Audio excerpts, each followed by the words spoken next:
What's up everybody, it's your boy the one and only gamer, and today we're gonna sit back and chill and watch Geoff Keighley showing us the Dualsense controller and showing us more gameplay of the PlayStation 5.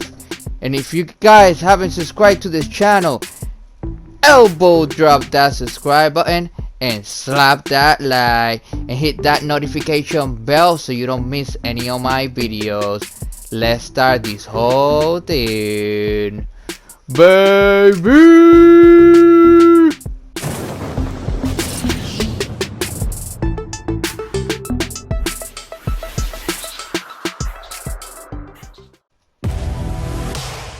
There it is! Let's go, baby! It doesn't look that much bigger though than the PlayStation 4 controller though. This right here is the PlayStation 5 Dualsense. Yes, it's powered up because we are going to go hands-on with the PlayStation 5. Hey guys, it's Geoff Keighley, and this is a special Summer Game Fest stream. Really a special year for all of us that new consoles are coming out, and a lot of people have wondered what PlayStation 5 is going to play like. A big part of that is the controller and the experience of playing games, especially because this controller is a little different than the traditional DualShock. And I've got that here, my PS4 Pro DualShock. This is which is a great controller, that really has been around since the original PlayStation, in various different forms. There weren't analog sticks. It's really hard for me to tell the like DualSense which one is better, the Xbox or the PlayStation. And having played it here for a couple of hours, I'll kind of summarize those for you before we get into some got gameplay. here. The big things that I've noticed are the has a grip triggers, right here. The L2 and R2. So outside of the game environment, then I got put these down like any controller. But the other one when right you're here. in a game, there's actually the possibility to create tension points or haptics inside of these adaptive triggers. So imagine pulling this down and feeling the pressure from a bow in a bow and arrow. Yeah, like or Horizon. Even in an action game, gonna be pulling great. this down and feeling active reload points, where designers can actually create tension points as you pull this down at certain percentages. He's having trouble with his and sound give the though. Player feedback. So I think like the mic is that's his mic or a something? unique sensation that is going to have a pretty big impact, I think, longer term on gameplay. The other thing inside of this controller are the haptics. So PlayStation had Rumble for quite some time, but the haptics add another layer to the experience. It's not just sort of one rumble point. So it's not just kind of on or off. There's the ability to create other sensations. As you'll see in this demo I'm going to show you of Astrobot's Playroom, you'll see what ice feels like, what sand feels like, and different surfaces. The other thing that I've noticed is that the speaker in the DualSense, it feels like it has much more range than the PlayStation 4 speaker, and it often directly ties into what's happening with the haptics. At least in Astro's Playroom, there's much more variety in the types of sounds coming out of the speaker. And I'm sure every game will use it differently or may not use it as much. But at least in this demo, that's the bad thing really about sense this kind that of thing. There's a lot going on with the haptics. They use it and at the beginning, that ties but into then it. they Then don't when you use combine it that with the anymore. Tempest 3D engine in PlayStation 5 for the speakers, I don't know. I think this controller harmony looks between the controller kind of like sound if and what's the happening in PlayStation 5 and is like really the unique and Xbox controller so had a those baby. are the things I you know? noticed in it. Some people have asked also about like what's the weight of it. My other what's it feel controller like. though. Compared to the DualShock for PS4, it definitely weighs a little bit more, but doesn't feel substantially heavier. And if anything, I think it actually has a little more heft to it in a good way, that it feels more structured. And there's more sort of inside of it, so centered. I think, but like definitely it's gonna feels good because to me. it's bigger. So let's talk about what we're a going to little bit play heavier. today. It's gonna feel What more we're gonna like check quality. out is That's what it Astro's is. Playroom, and that It's like the is Xbox a game controller. that A lot of comes people packed think with it's a the better PlayStation controller. 5. It's just kind of like the It grip is, is a little pre-installed bit on the bigger. system. You don't even have to download it. It feels like and it's a little not bit just more like a quality. tutorial demo. And I think this of one is 15 just minutes. gonna. It's a multi-hour game. It's We're gonna get gonna to play like one take the section of it Xbox today. controller and And blow it I out think of the the reason water. we're playing though. this is because it comes with the system and it really showcases the controller. So, of course, everyone wants to see what Horizon Forbidden West looks like on the system, and this is a demo that is focused, I think, more on the controller and the haptics and the adaptive triggers. So when you, at least when you buy a PlayStation 5, you're gonna have a game. You know, if you don't have more money to spend in a game, PS5. only in the So console that's all at the stuff we beginning, can at look least you forward got to. We've something seen to those play. And games, plus all your at PS4 the games, event, you know, and they look most of them spectacular. So are gonna be that's working. another aspect of PS5 that I'm sure hopefully we'll get to see more of in the coming weeks. But at least right now, we're going to look at the controller and how that relates to gameplay with Astro's Playroom. So let's call it up here and go hands-on live with PS5. So you can even hear the sound of my bot walking around. So full 6 degrees of motion as always. Looks like I'm going to have to flick up here on the pad to release my bot. And we are in CPU Plaza. The thing about this game, as you will see in this demo, there are a lot of references to the history of PlayStation. So Cooling Springs is the area that is open on Geoff's demo of this game. And we are going to jump in here and just go through this experience with the bot. All right, so we're on the beach here. There are beach balls you can play around with. Man, this There are looks some super bots crisp though. enjoying life, Like sunning the colors, themselves, bot on looks vacation super here. smooth. Should I disrupt them? Let's do it. How rude of me, right? And then we're going to head on over here into this sandstorm created by, I guess, these CPU fans. And again, when you get into this environment, I'm static here, but you hear the crisp sounds of sand coming at you. There's a tension in the controller from going over this sand environment. And then you push further in. Here we are. And look! The rubber ducks are back! Oh my god, Remember the the duck rubber ducks demos? are back! PlayStation 3, I think that was. Rubber ducks. Rubber ducks. All right, so I have mean they're back? this suit, and I'm going to push up on the controller, zip them up. This is the frog suit. And this frog suit shows off the adaptive controllers. So I'm going to move my controller left and right, and these adaptive triggers are really, really cool, and I've never felt something like this before in a console controller. As you push down on the controller, there's tension now in these adaptive triggers, and it's programmable.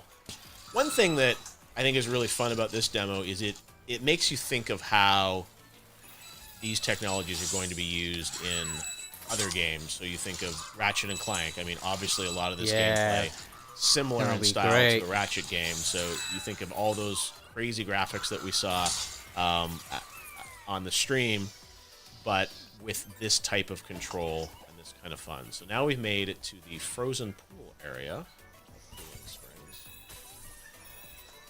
And here, we're going to pull down on this.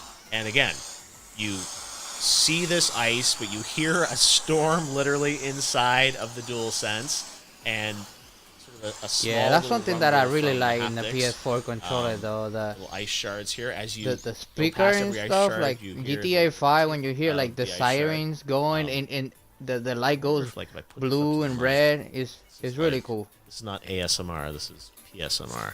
Do you guys hear that? His little footsteps? Or Infamous. All this is coming out of the controller. Got a checkpoint here. Now this one, you actually have to blow into the controller. How much you guys think this controller is gonna be? Again, this one you pull back, I'm saying just like a bow the and arrow cheapest almost. is And $70. I unlocked a But PlayStation 3. I think this controller is gonna be like I have a 80 PlayStation bucks. 5. But no matter what, Well, I had a though, lot of fun playing with the DualSense controller and Astro $80 for all the and stuff I wanted to get a this little more controller information has. on all things PlayStation. So joining me now is the worldwide head of marketing at PlayStation, Eric Lempel. Eric, how we doing? Hi, Jeff. How are you? I'm doing pretty good. I got to go hands on with PS5, which was a nice surprise this week. I was not expecting it, but you guys are full of surprises for PS5. It looks like. His face. Yeah, and you're one of the first to actually touch the DualSense outside of the company and the developers. I'd love to know what you think. This is a big thing for us. Yeah, no. Again, I'm used Yes, to going 'cause to a big event what you're and gonna playing be with using everyone, to but play your the game. The fact that controller I is got super it here important, though. and got to play it was really special. And I have to say, after watching the event and seeing the games, I was excited. But the gameplay feels like a whole other dimension to the experience, with what's happening with the adaptive triggers and the haptics and everything. So it was one of those things that I was playing Astrobot, but imagining all the other games, how that's going to Yeah, impact all the the experience. And possibilities in one thing so I many heard is that games, so many that stuff demo or that the version of it, developers you can do guys with it actually though. shared with developers initially. That's true. So what you played is a part of a title called Astro's Playroom. It was in our show a few weeks ago, and it's installed on every PlayStation 5. So everyone who buys a PlayStation 5 will get this game, and it really shows off a lot of the features of the platform, but really does a great job of showing all the benefits of the DualSense controller.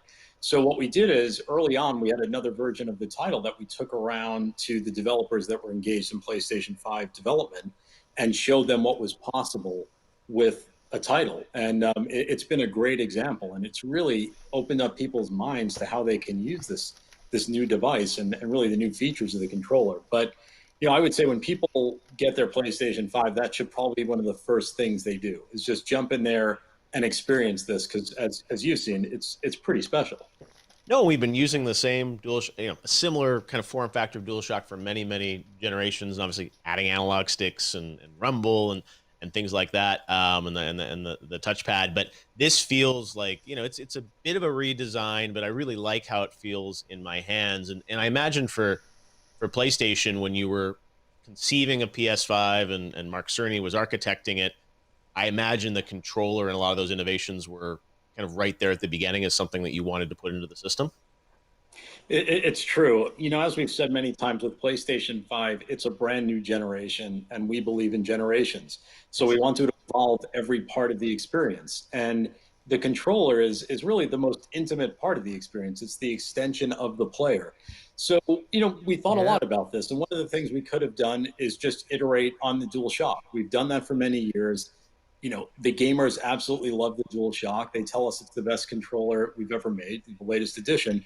But we thought, no, let's go a step further. Let's see how a new generation can express Yeah, a whole new it's feeling. time. It's And time and for a that's where the change though. DualSense came about. It So is time. It early is on, it time. was part of the plan to evolve the experience. And there are many parts of that experience, but this is This is the a really future, you unique know. part that Yeah. truly takes a The step forward in Xbox gaming. controller is good. It You feels mentioned you good, believe in but generations. I guess it's batteries, a bit of like, a are you controversial kidding me? opinion to Come some people, but on. this idea that Like, generations are going to sort of break with the past, right? And I wanted you to maybe talk a bit about that because it does seem like that's like a cardinal sort of since the virtue PlayStation of the 3, we PlayStation got promise is that there is this rechargeable sort of controllers. break from the It's kind past, of a new like, generation with I a mean, new don't get console me wrong. games I'm not an optimized Xbox for hater that though. I love my system, Xbox, versus kind of working across but it's kind of multiple like devices and multiple ridiculous right now generations. to this Can you point. maybe Like give us a little batteries, bit more double A perspective batteries. on the controller being a part of that, but that view, which is obviously counter, we've seen Xbox saying something different around that. Why is that so important to PlayStation as a principle of the sort of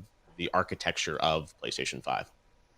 Well, specifically for us, a big pillar of our company is innovation. It's a pillar of Sony Corporation. It's also a pillar of the PlayStation Company. And we are always trying to push the boundaries. We push the boundaries of play. That's what we say internally. We want to excite gamers. We want to deliver new experiences.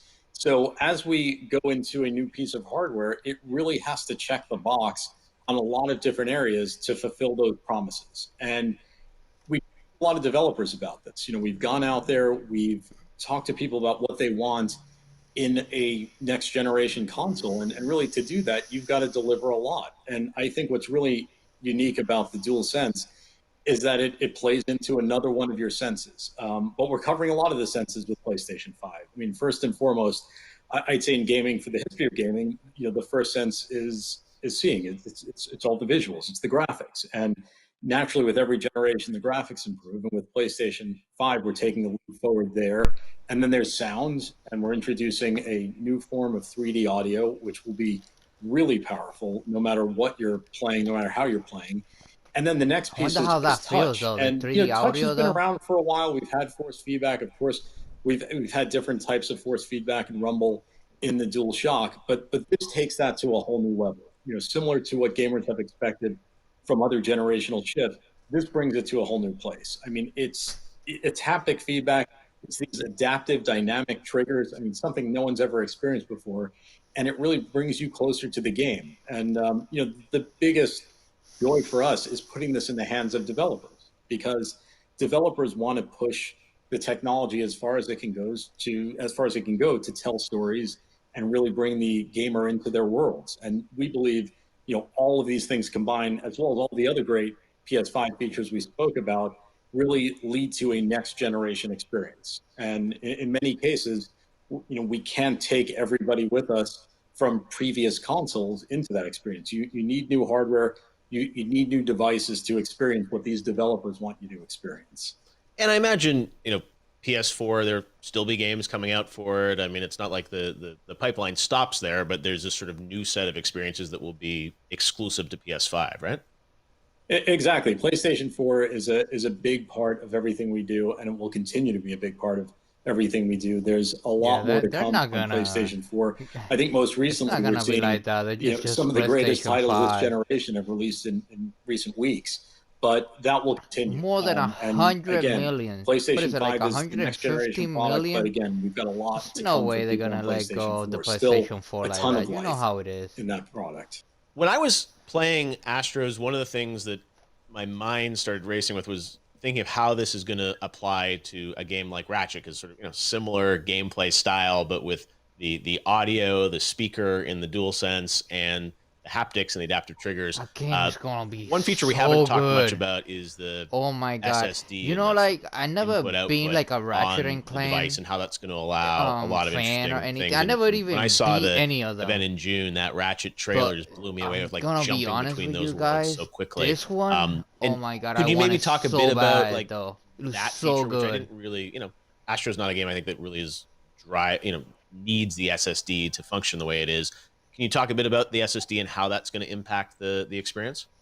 Sure. And this ties back nicely to your question about generations, because when you look at a game like Ratchet, and we've talked about a lot of different features today, and as you mentioned, we haven't mentioned SSD. That is another thing that will make the whole gaming experience different. It'll make it better, but it also allows the developers to do new things. It isn't just about faster loading time. And you take a great developer like Insomniac, and they found a way to say, okay, look, here's a game that could only be made on PlayStation 5, on this generation, using this technology. A lot of what you saw on the show, jumping through those different worlds instantly, just can't be done in most cases. And it needs new hardware, it needs new power. So that's something we're looking forward to. I mean, all of these things come together. You combine that with 3D audio, with the controller, ray tracing. It's gonna be great. I'm telling you, this game is gonna be awesome. Every piece of those, the best Ratchet and Clank. I'm telling you right now, this game is gonna sell so much. What next gen is for us. So that Ratchet game couldn't be done on PS4. I guess if you did it, you'd have to fundamentally change the architecture and the gameplay of it. You would have to change it. You would have to change the way the game works. It would be a different experience. It wouldn't work. It wouldn't work in the PS4. I'm telling you, it wouldn't work. This hardware allows them to deliver on this vision. They could not make it. If they did, it would just be different. You would be playing a different type of game, and the experience would be different. Yeah, no, I have to say, after playing with the controller, DualSense, and the experience, I definitely got a sense of where you're taking things moving forward. And let's talk a bit about that, because you guys had the big event, so many great titles. I think gamers are very excited about PS5. I think we saw even this week there were rumors that pre-orders were happening and the Twitter lit up. I don't know where these rumors start, but I have to ask you. Exactly, that's what I'm saying. It's so dumb. Everybody, all the YouTubers all pre-orders. 2 hours. Definitely not now. We doing like a stream of pre-orders. Lying to you guys. I don't lie to you guys. I give you what it is, straight up. Bro, it's so much BS. It's crazy. We'll let you know. Look at Geoff Keighley just laughing. Look at his oh my god. It's hilarious. I'm telling you guys, it's ridiculous. So please don't feel subscribe to this channel. I ain't gonna BS you guys. I'm not gonna clickbait. None of that shit.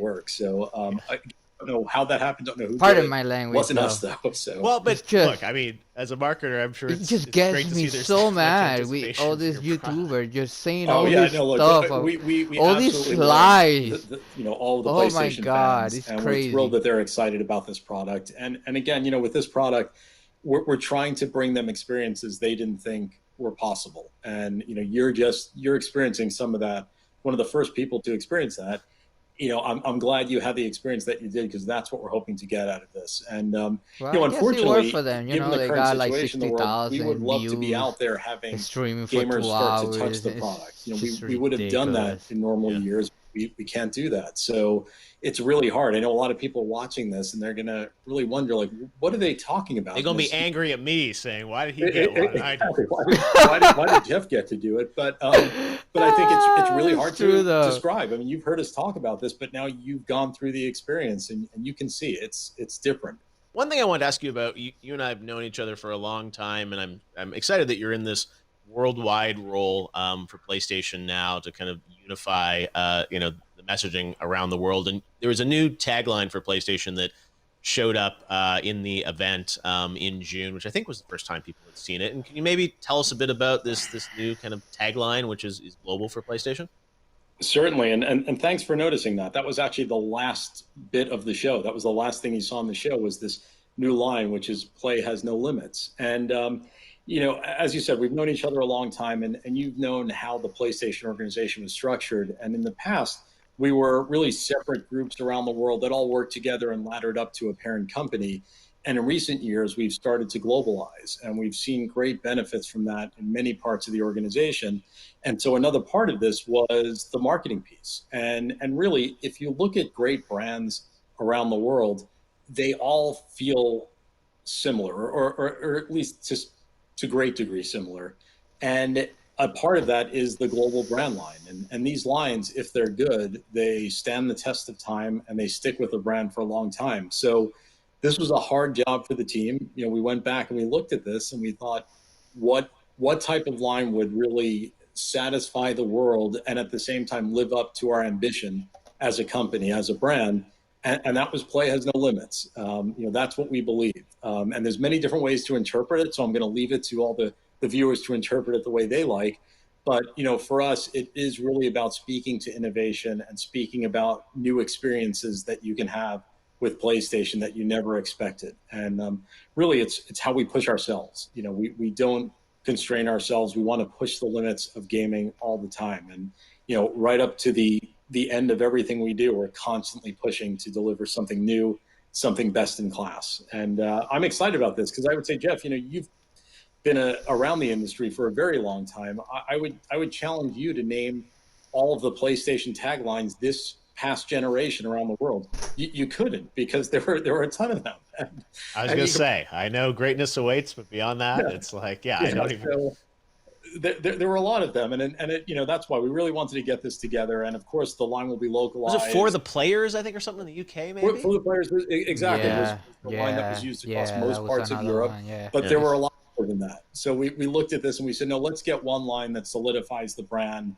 Also, look and feel of the brand is changing slightly. You saw some of that during the event a few weeks ago, and that will also be global. So we'll be a very strong global brand.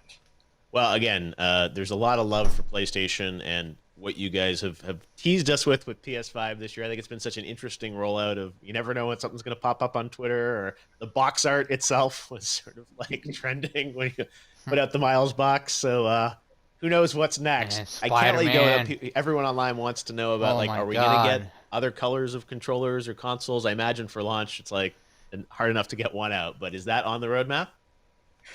We'll talk about it at some point. Right now, it's, as of course, they're going to be a bunch of different colorways. The unit that we've showed out. So special editions and all that good stuff. All right. Well, we know there'll be 2 of them, the all digital one as well, coming out, and we are excited to see what's in store for PlayStation. I'm sure there are more surprises, but it's an exciting year for the industry that these new consoles are coming out. I never thought there'd be a console launch in the middle of this. I would never think my first hands-on would be in my own place with a PS5 controller, but I'll take it. And they quickly took it away, so I don't even have it anymore. So we'll check it out again, hopefully this holiday season.